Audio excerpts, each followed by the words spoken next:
नहीं बोलने से आपको कौन रोका है? आपकी मैडम रोकती है बोलने से? खाली नहीं, पिछले बार भी मैडम सुरेश जी पिछले बार सुनिए, सुरेश जी पिछले बार गाली दिए, मैं बोले पिछले बार भी हमको बोली श्वेता जी चुप करके बैठ जाइए, आपकी क्या, आप अध्यक्ष हैं, हम आपका कदर करते हैं, लेकिन आप सदन को बोलने से हमको नहीं रोक सकते। गया जिला परिषद की सामान्य बैठक जिला परिषद के सभागार में आज आयोजित की गई, जिसमें लगभग जिला परिषद के सभी सदस्य एवं वरीय प्रशासनिक पदाधिकारी शामिल हुए। तभी बैठक के दौरान फतेहपुर प्रखंड की जिला पार्षद श्वेता यादव आक्रोशित हो गई। वे बैठक का बहिष्कार करते हुए जिला परिषद के सभागार से बाहर आकर सड़क पर बैठ गई। अचानक इस तरह से महिला सदस्य को सड़क पर बैठा देख आसपास के लोग जुट गए।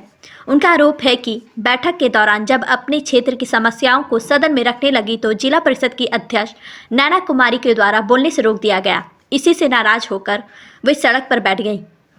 वहीं जिला परिषद सदस्य श्वेता यादव ने बताया कि 2022 के फरवरी माह में पहली बैठक हुई थी, तब हमने जिला परिषद सदस्यों को शहर में रहने के लिए कमरा उपलब्ध कराने की बात कही थी ताकि कार्य करने में सहूलियत हो।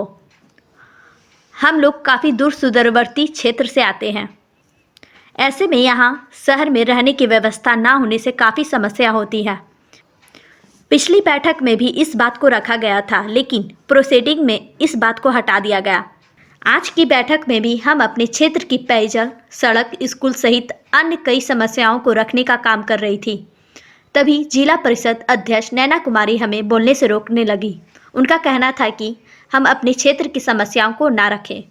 इसमें बहुत सारी सबसे बड़ी महत्वपूर्ण मामला है 2 फरवरी को 12/2 को 12वां महीना 12 फरवरी को हम लोगों का 2022 में पहला बैठक हुआ था।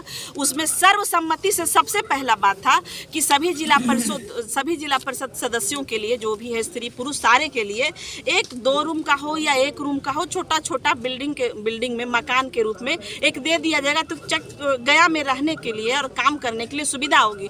उसमें प्रोसीडिंग में नहीं लाया गया। हम लोग रोड के लिए लिख करके देते हैं, पानी के लिए देते हैं, और बहुत सारे स्कूल जैसी समस्याएं हैं, पुल जैसी समस्याएं हैं, वो इसमें अंकित नहीं किया। जब इस पदाधिकारी आए हुए हैं, जब यहाँ बड़े बड़े एग्जीक्यूटिव रैंक के पदाधिकारी को आना है तो वो छोटा प्रतिनिधि भेज देता है, जिसको ना कुछ उसके बारे में कुछ संतुष्टि पूर्वक जवाब ही नहीं दिया जाता है, ना दे सकते। तो आखिर उन लोगों को क्यों एंट्री किया जाता है? 1 मिनट मैम, मैं ये जानना चाहता हूँ, ये सब तो ठीक है, आपकी प्रोसीडिंग है और ये सब काम नहीं हो रहा है, होता है, ठीक है। अभी ऐसी क्या बात कह दी उन्होंने कि आप भड़क गई? अभी हमने यही बात कह रहे थे, हम यही बात कहें कि प्रोसीडिंग में आखिर बातें क्यों नहीं पूरी आती हैं।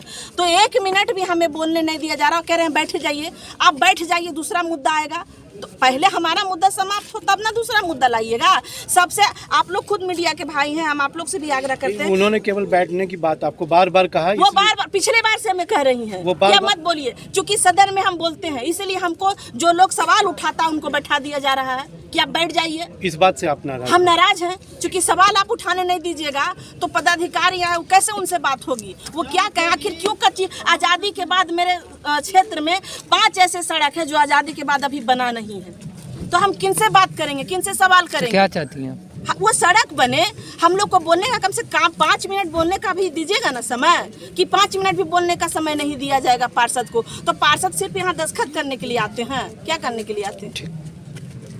जब तक इन मामलों को, जब तक कलेक्टर साहब यहाँ नहीं आते हैं, हम यहाँ ठंडी का मौसम में कोई बात नहीं, हम रात भर यहाँ रुकेंगे।